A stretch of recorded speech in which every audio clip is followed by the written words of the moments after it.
is on Xbox OS, you'll be able to load up PlayStation games. Yes.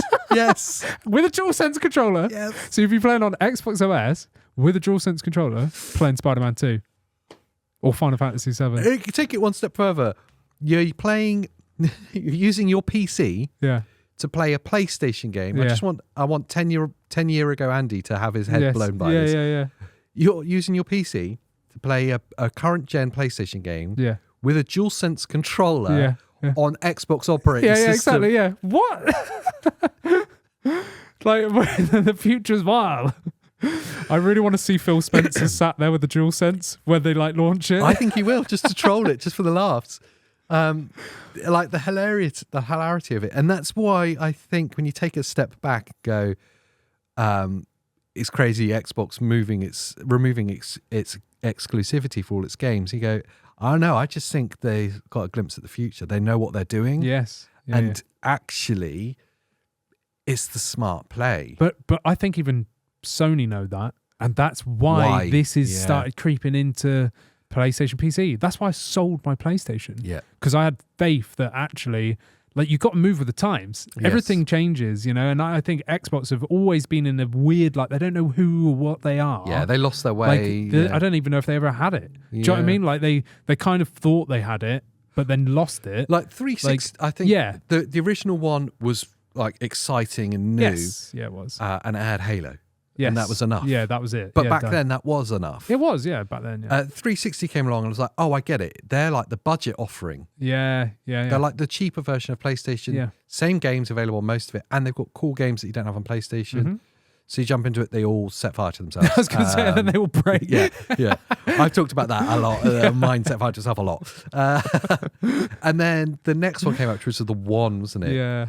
And they lost their way. Yeah, they with did lose it the then. Kinect, and they weren't sure. Kettle, Yeah, it was like it's frying home pan. entertainment. Oh, it's actually a Nintendo Switch, Nintendo Wii as well, because of the Kinect camera, and it's also a PlayStation 2. I don't know what game that was, but You know, the milking game. You're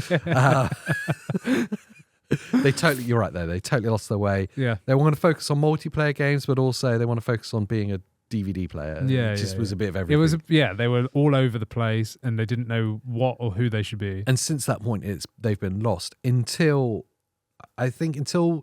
Game Pass really took off. Yes. And like Game Pass PC really took Yeah. off, and they started bringing that all together. And I think the moment it really made sense what their future was when they started releasing day one Game Pass. Yeah, on everything. Yeah. And I think that was Starfield, wasn't it? It was the Probably, first big title. Yeah. It was day one That was Game the Pass, big everything. drop. Yeah. And so when that happened, it was like, now it's starting to make sense. Yeah, and then especially with that, like day one on PC and Xbox, Yes. and now it's going to be everything's an Xbox. Everything's an Xbox. Everything's starting to make sense now. And you looked at the developer direct that happened last week, was it, or the week before, when we saw Doom the Dark Ages. Yeah. Doom Dark Ages, we've obviously had Ninja Gaiden 4 and 2. And 2 Black. Yeah. South of Midnight and Claire Obscure. Yep. That French Yeah. JRPG. Something 33. Yeah. Expedition 33. That was it. Yeah. But those 4 games deep dived, and there was an announcement right at the start, just a text thing said, all these games will be available Game Pass day one Insane. on Xbox and PC. Yeah. And then at the end of each of them, it kind of reaffirmed that. That is insane. Absolute madness. It's madness. But Xbox's games are all going to be available on PC day one.